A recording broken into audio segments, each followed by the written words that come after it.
हम लोग सक्षमता परीक्षा की तैयारी कर रहे हैं। आइए चलते हैं। आज हम लोग सामान्य ज्ञान के अलावे, सामान्य जानकारी के अलावे हम लोग आज तीसरी कक्षा के हिंदी की पुस्तक से प्रश्न को देखेंगे, है ना। पाँचवीं कक्षा, चौथी कक्षा पूरी तरह से समाप्त हो चुका है, जो पिछले वीडियो में आप लोगों को देखने को मिल जाएगा। आज से तीसरी कक्षा प्रारंभ हो चुकी है हिंदी की।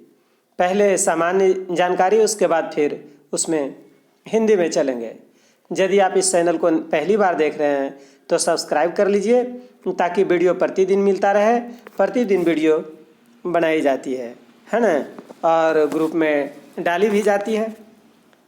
देखते रहने के लिए सब्सक्राइब कर लीजिए। चलिए प्रश्न उत्तर की ओर चलते हैं।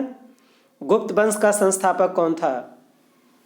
घटोत्कच, श्रीगुप्त, चंद्रगुप्त प्रथम, श्रीगुप्त या इनमें से कोई नहीं?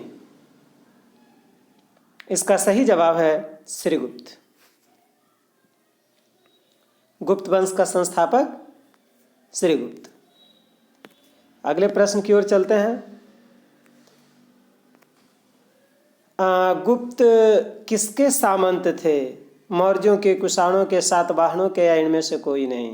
यानी किसी के सामंत रह चुके थे गुप्त वंश के लोग, है ना। तो कहा जाता है कि ये कुषाणों के सामंत थे। सही जवाब यही है कि कुषाणों के सामंत थे गुप्त। अगले प्रश्न की ओर चलते हैं। सुमेलित करना है। सुविधा के लिए हम सुमेलित कर दिए हैं। पर्याग प्रशस्ति लेख का संबंध समुद्रगुप्त से है।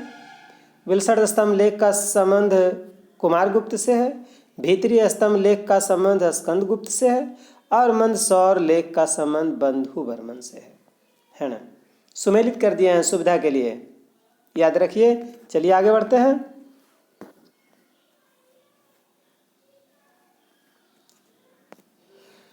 गुप्त शासन काल का महान खगोल विज्ञानी और गणितज्ञ कौन था? जो गुप्त शासन काल के थे। भानुगुप्त, बाणभट्ट, आर्यभट्ट या ब्राह्मण, कौन थे? तो सही जवाब है आर्यभट्ट। आर्यभट्ट गुप्त शासन काल में थे, है ना। अगले प्रश्न की ओर चलते हैं हम लोग, है ना। अगला प्रश्न है हमारा,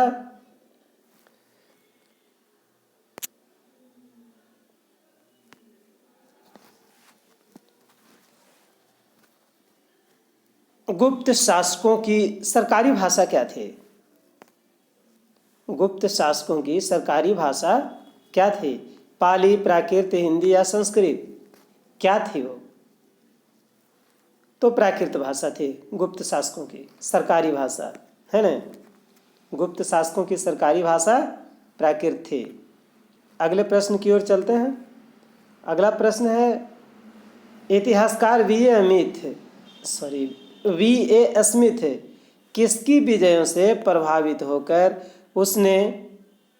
उसे भारत का नेपोलियन कह करके पुकारा था, है ना। विकल्प में है स्कंदगुप्त, चंद्रगुप्त प्रथम, ब्रह्मगुप्त या समुद्रगुप्त। भारत का नेपोलियन किन्हें कहा जाता है? सही जवाब है समुद्रगुप्त को भारत का नेपोलियन कहा जाता है, ऐसा वी.ए. स्मिथ ने कहा था। अगला प्रश्न है, गुप्त वंश का वह कौन सा शासक था जो हुणों को भारत पर आक्रमण करने से रोका? हुन लोगों को भारत पर आक्रमण करने से रोका कौन थे? कुमारगुप्त, समुद्रगुप्त, स्कंदगुप्त या चंद्रगुप्त? इनमें से वो कौन थे? तो इसका सही जवाब है कि स्कंदगुप्त थे, जो हुणों के आक्रमण से भारत को सुरक्षित रखा। अगले प्रश्न की ओर चलते हैं। अगला प्रश्न है, कालिदास किसके राजकवि थे? चंद्रगुप्त मौर्य के, समुद्रगुप्त के, चंद्रगुप्त विक्रमादित्य के या हर्ष के? इनमें से किसके राजकवि थे कालिदास? तो कालिदास चंद्रगुप्त विक्रमादित्य के राजकवि थे। सही विकल्प यही है, चंद्रगुप्त विक्रमादित्य कालिदास के राजकवि थे, है ना। अगले प्रश्न की ओर चलते हैं। अगला प्रश्न है, अजंता चित्रकारी का विषय वस्तु निम्नलिखित में किससे संबंधित है? यानी अजंता से कौन संबंध रखता है ना? अजंता की जो विषय वस्तु है, जैन धर्म, बौद्ध धर्म, वैष्णव धर्म या शैव धर्म, किससे संबंध रखता है? तो सही जवाब है बौद्ध धर्म। अगले प्रश्न की ओर चलते हैं। अगला प्रश्न है, एरण अभिलेख का संबंध किस शासक से है? ब्रह्मगुप्त, चंद्रगुप्त प्रथम, चंद्रगुप्त द्वितीय, भानुगुप्त। किससे संबंध रखता है? तो सही जवाब है कि एरण अभिलेख का संबंध भानुगुप्त से है। अगले प्रश्न की ओर चलते हैं। चीनी यात्री फायान किसके शासनकाल में भारत आया? चंद्रगुप्त प्रथम, हर्षवर्धन, अशोक या फिर चंद्रगुप्त द्वितीय, किसके शासनकाल में भारत आया? फायान। तो सही जवाब है कि चंद्रगुप्त द्वितीय के शासनकाल में आया। अगले प्रश्न की ओर चलते हैं। अगला प्रश्न है, भारतीय संस्कृति का स्वर्णिम युग था। कौन स्वर्णिम युग था? है ना? मौर्य काल, राजपूत काल, चोल काल या गुप्त काल? भारतीय संस्कृति का स्वर्णिम युग किसे कहा जाता है? तो सही जवाब है कि गुप्त काल को कहा जाता है। चलते हैं अगले प्रश्न की ओर। अगला प्रश्न है, किस गुप्तकालीन शासक को कविराज कहा गया? किन्हें कविराज कहा जाता है? श्रीगुप्त, चंद्रगुप्त द्वितीय, समुद्रगुप्त या स्कंदगुप्त को? गुप्तकालीन शासक को कविराज की उपाधि दी गई है। किनको? तो सही जवाब है समुद्रगुप्त को। मंदिर निर्माण कला का जन्म सर्वप्रथम कब हुआ? मौर्य काल में, गुप्त काल में, सैंधव काल में या कुषाण काल में? कब से मंदिर निर्माण करने की कला का जन्म हुआ? है ना? तो इसका सही जवाब है गुप्त काल में। अगले प्रश्न की ओर चलते हैं। अगला प्रश्न है, मेहरौली का लौह स्तंभ का निर्माण किस सदी में हुआ? चौथी, सतवीं, तृतीय या द्वितीय सदी में? कब उसका निर्माण हुआ? तो मेहरौली का लौह स्तंभ जो है वो चौथी सदी में बना। मेहरौली का लौह स्तंभ चौथी सदी में बना। चलते हैं अगले प्रश्न की ओर। ह्वेनसांग किसके शासनकाल में भारत आया? हर्षवर्धन, अशोक, कनिष्क या श्रीगुप्त? तो सही जवाब है कि ह्वेनसांग हर्षवर्धन के शासनकाल में भारत आए। अगला प्रश्न है, गुप्त काल में सोने की मुद्रा को क्या कहा जाता था? दिनार, कारसापन, निष्क या काकिनी कहा जाता था? क्या कहा जाता था? है ना? तो सही जवाब है कि निष्क कहा जाता था गुप्त काल में सोने की मुद्रा को। अगला प्रश्न की ओर चलते हैं हम लोग।